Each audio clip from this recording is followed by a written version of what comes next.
Hello and welcome back to the Jerusalem Post. I'm your host, Tamar Uriel-Beeri, and today I'm joined by Julie Platt.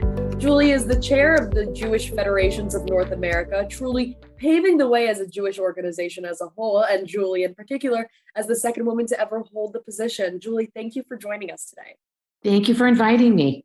You've said that the Jewish Future Pledge concretizes the vision for your life. What is the vision of your life, and how does it connect specifically with JFP?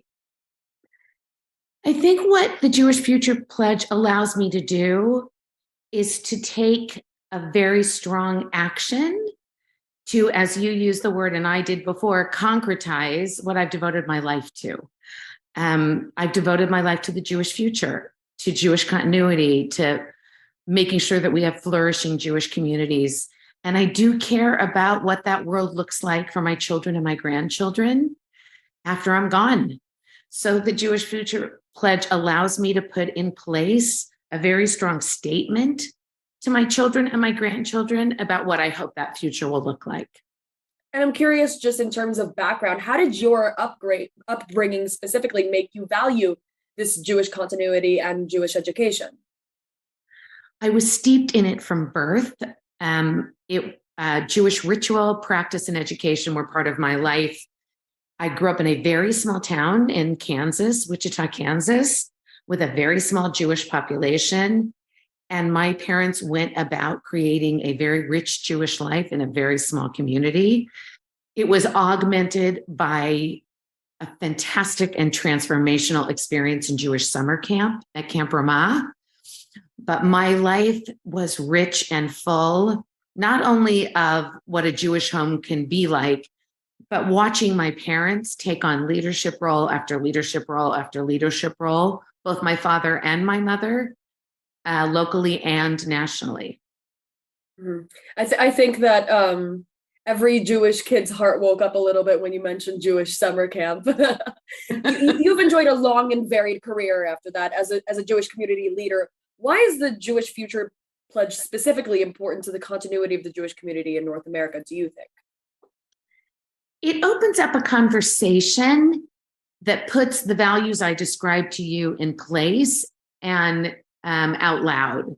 So the more we talk about the Jewish Future Pledge, the more we talk about ensuring a Jewish future for the generations that come, it allows us to have conversations, not just with our children and grandchildren, because I hope there'll be people who sign the Jewish Future Pledge who perhaps are not married and don't have children and grandchildren, but open up a conversation with their peers, with their nieces and nephews, with the people they serve in the community with, to talk about how important it is to make sure there is a rich Jewish future. Right, turning words into action. Exactly correct.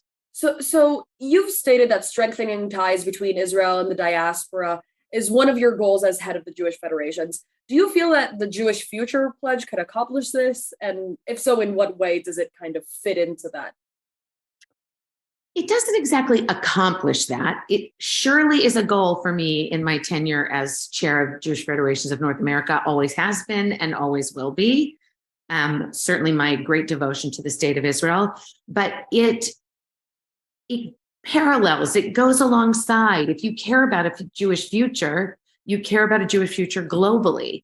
So you care about a Jewish future, not just here in Los Angeles, but around this country and around the globe. And signing the Jewish Future Pledge says, I care about a Jewish future. It doesn't say I care about a local Jewish future in Los Angeles.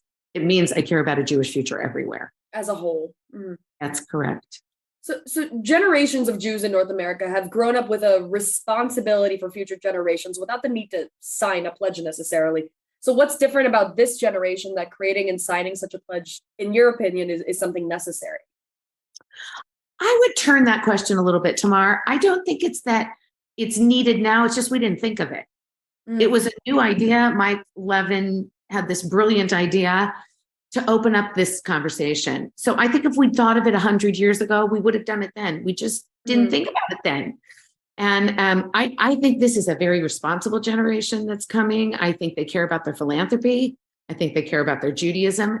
Every written report that we've seen lately, every Jewish study, unlike what people suggest, it actually isn't true. There is a really strong Jewish future in the next generation, and they care. It was a great idea that happened now, and it didn't happen before. Mhm. So you've also been quoted as saying that it's important to build a robust new generation of Jewish leaders, exactly kind of what you're describing. Now, do you think that the Jewish Youth Pledge can accomplish this? And if so, in what way is that kind of a separate thing? I think it's a wonderful idea also because it begins to make people, primarily around bar and bat mitzvah age, to begin to think very seriously about their Judaism. I think it's a great idea. I actually do that here in my own home. I have 5 kids. We started talking about their philanthropy very young to begin to make them responsible and investigative and strategic philanthropists. I don't think there's any age that's too young. Well, maybe, if you can't read yet, it might be a little bit too young. But as soon as you can read and as soon as you know firmly that you're Jewish, it's not too early to begin to think about what it means to be generous. And I think that Youth Jewish Future Pledge is a wonderful idea to help people learn about tzedakah and being generous. Oh, beautiful. That's a really nice outlook. Yeah. So final question, since we were talking already about your 5 kids, what has been the reaction of your children and your family to both pledges? Very much on brand. This is very much is exactly what I've been saying, exactly what I've been doing. We just put it into action. This is no surprise to my children. It's just the continuation of a conversation since birth for each one of them. Ah, there it is. Now it's on paper. There it is. Exactly. Brilliant. Well, Julie, thank you so much for joining us today. My pleasure. Thank you for inviting me.